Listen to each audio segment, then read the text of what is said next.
the Nonprofit Podcast, powered by DonorBox. Planning and goal setting are two very important aspects of being an effective nonprofit manager or leader, or anyone who wants to get stuff done. We often come up with a list of things we'd like to accomplish, but sometimes this is where our list ends. But what if we could create a roadmap for success in 2024?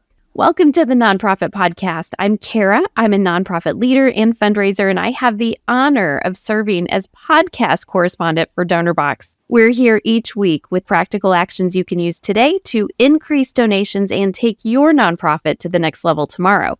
Today, we have a special guest expert who is here to share some valuable insights on goal setting and effective fundraising strategies. Teri Beckman is with the Nonprofit Podcast today, and she is a former nonprofit executive and now helps organizations reach their goals through strategy planning and leadership coaching.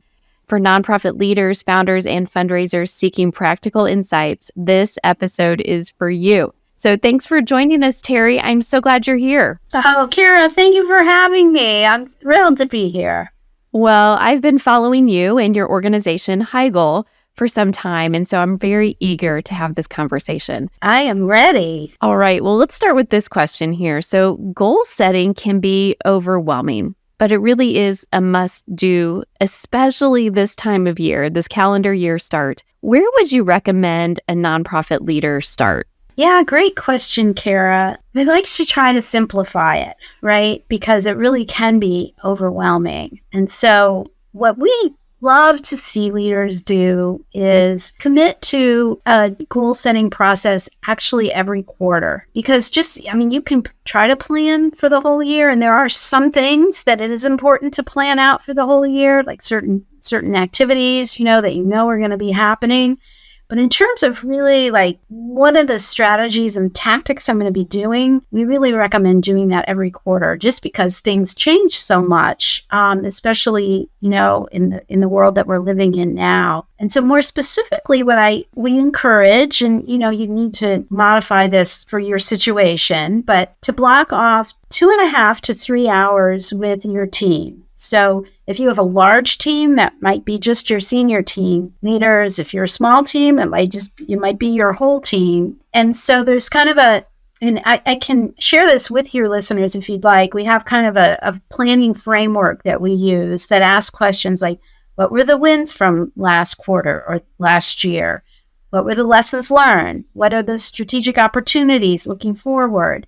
What are the critical challenges? What are the important trends we want to pay attention to? And then what are really strategic game changers? If this happened, it would take our work totally to the next level. And we basically, the process, the way it works is we ask everybody in the team to come to that meeting prepared, like having filled out the framework. And then you go through each question, and each person actually has an opportunity to share their insights and viewpoints, and you hear their voice. And then by the end, there's a chance you'll have this long laundry list, and you'll have a chance for each person then to identify the top 3 strategic goals that you want to be focusing on for this time period. And most of the time, you really see consensus forming around what those should be because, in the sharing that happens in that process, there's really a robust discussion that happens. And of course, then the team leader or the CEO needs to do a gut check on kind of what these 3 things are emerging to be. Sometimes people will pick tactics instead of strategic goals, and the tactics are more how you're going to get to the goal. I love seeing goals that are measurable. So when you get there, you're going to know, what's the difference exactly that we've made. If, in getting that goal, we know that we attained it. That makes sense. Oh, absolutely. Looking at things quarterly just keeps you nimble, keeps you agile in your organization. And yes, we would love those resources, and we'll link those in the show notes for this episode. So thank you for sharing those with us. You talked about measurable goals. What are your thoughts on best practices for nonprofit fundraisers in setting really effective, measurable, achievable goals for the year? And maybe do you have an example of what you're talking about there? Yeah, the process that I just described really plays into that. And if you don't have a team or you're being asked to come up with goals on your own, you can do that. You can use this for yourself as well. So I would say for the year, it is important to have strategic direction for the year, right? And you may have some big overall goals. For example, we want to raise $1 million in unrestricted funding this year, right? That may, just as an example, maybe that's a goal. That is my goal. Yeah, let's do it. It's your goal? Okay. How do we get there, Teri? Even relationships with existing donors, whatever it is, sort of that's the strategic direction. I wouldn't have more than 3. Right. Okay. And one or two are just fine. Right. Because if you focus on everything, you're not going to get anything done. They need to be goals that the executive director, CEO, and the board agree are important so that they're really shared. You're on the same page, because especially if you're a fundraiser, if that's your job, you can't do this work alone. It's very hard to do it alone. Right? Yeah. Then for more specific measurable goals, I like people to, as I said, think in terms of quarters. And in particular, we like to use a system called the 12-week year. And there's a guy who wrote a book called The 12-Week Year. His name is Jim Moran. You want to break your goals down into quarterly achievements. So if one very simple way to do that is divide $1 million by 4, right? And so you have quarterly revenue goals, right? That it would be one simple way to do it. And the advantage of doing this is then you're learning week by week, right? Like, so you're setting tactics, but you want to evaluate with a goal like that, like a revenue goal is, what are the consistent behaviors that are going to get me to that revenue goal? Like, that I know work.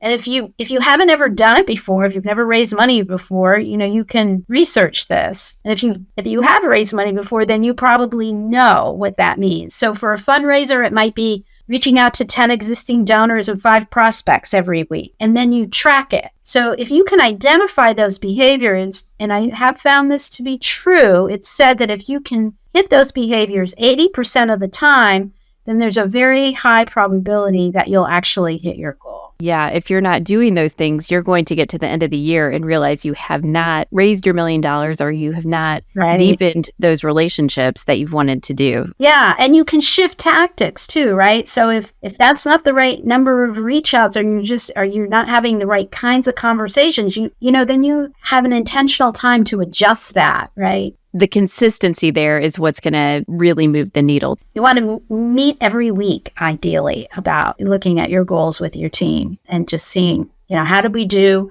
What were the obstacles that kept me from being able to achieve that? It's not a meeting where you're like hitting people over the head. It's just more, everybody's checking in, and there's sort of you're building a culture of accountability that way. And those are not expensive things, which sometimes you think if you have to reach your goals, you really have to dump a load of money or resources into things. And nonprofits often have limited resources. So how can an already busy nonprofit leader or fundraiser strike that balance between ambitious goals and then the organization's capacity to deliver on its promises to donors, to the beneficiaries that they serve, or really just manage that staff resource well?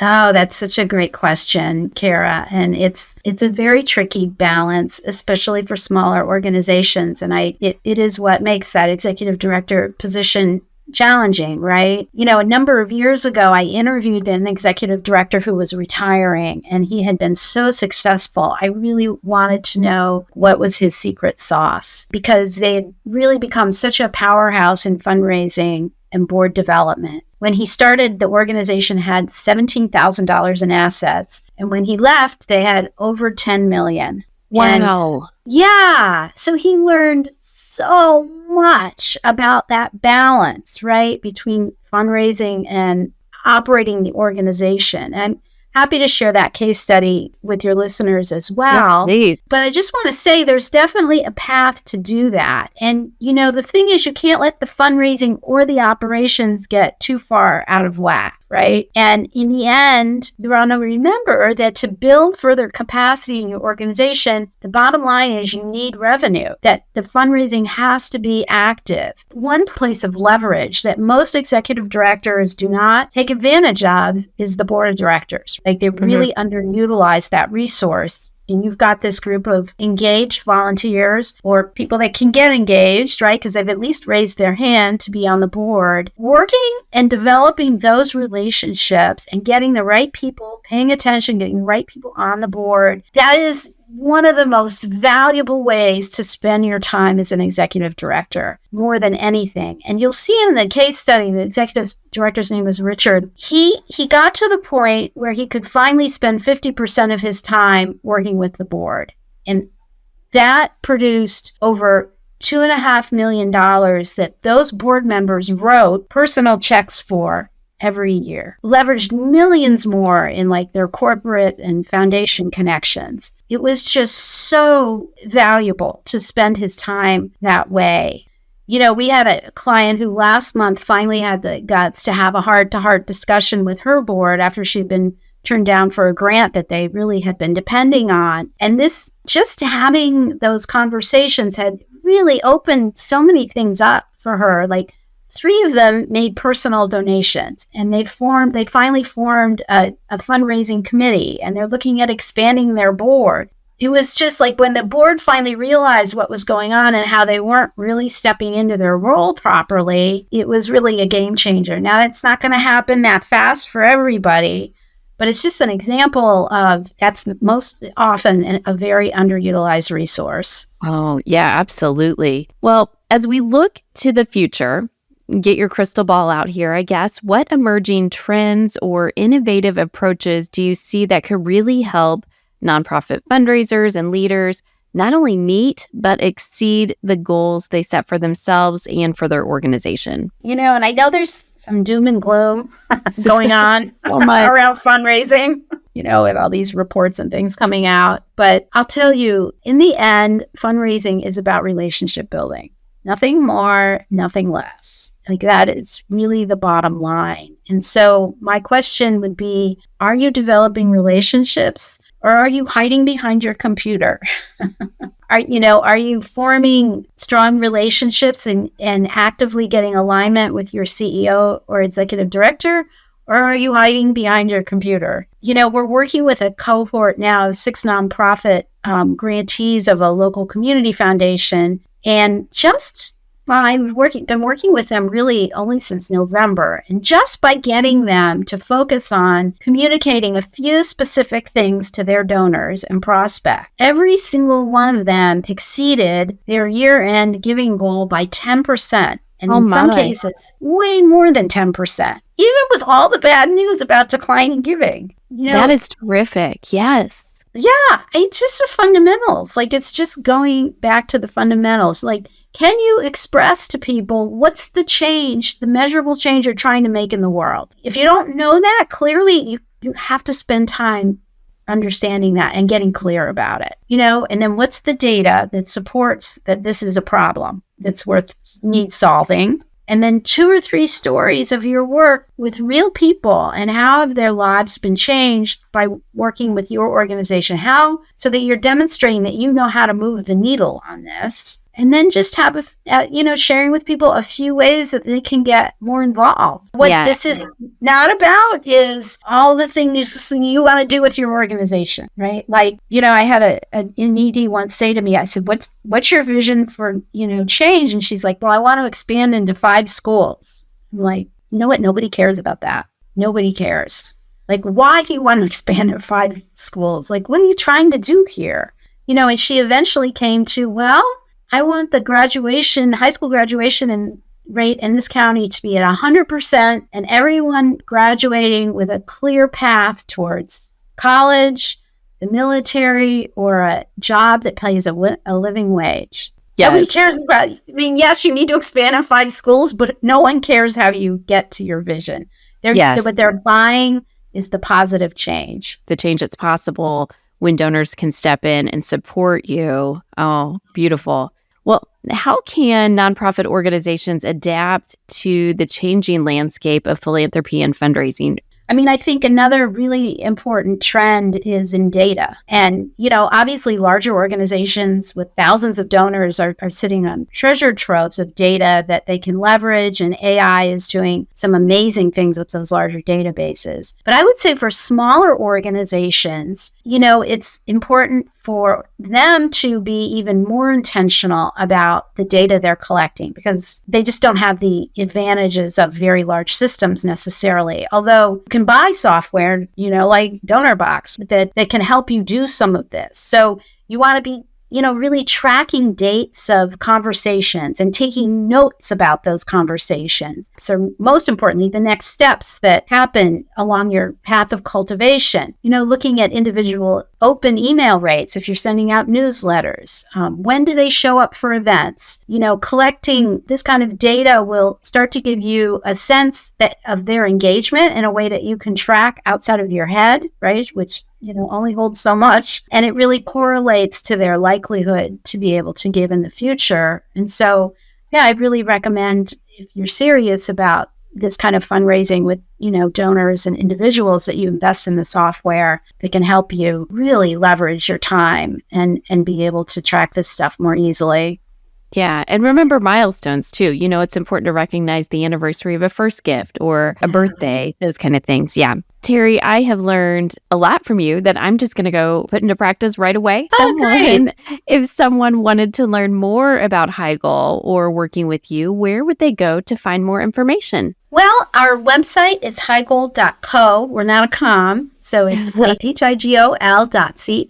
Yeah, and we have a lot of resources there that you can take advantage of. And of course, if we can help you with more specific things, you can always reach out.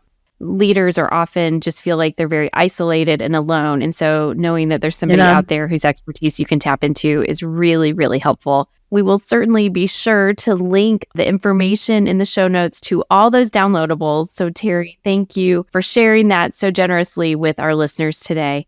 And I believe we have a special SMART goal setting worksheet that you can download from DonorBox in the show notes today too. Great. Yeah.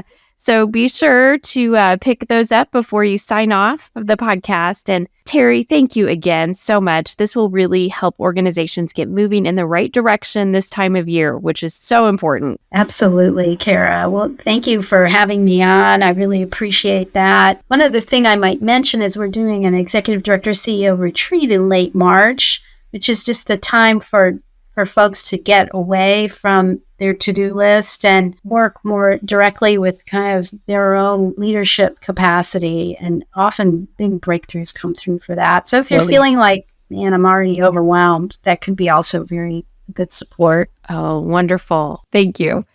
And thank you, our listeners, for choosing to spend your time today with the Nonprofit Podcast. I hope you've left with the confidence to take a small step today that will make a big difference tomorrow. Be sure to click the download button on your podcast player, then leave the Nonprofit Podcast a review or give it a thumbs up if you're listening to the Nonprofit Podcast on YouTube. Your review really is a great way to help others find us. You're here to help others, and we're here to help you. So until next time, stay inspired. That warm feeling when you help someone, it's not just happiness, it's fulfillment. And we believe it should be available to everyone, from frontline heroes to first-time fundraisers. Our tools empower you to help others. This is our mission. This is DonorBox, helping you help others.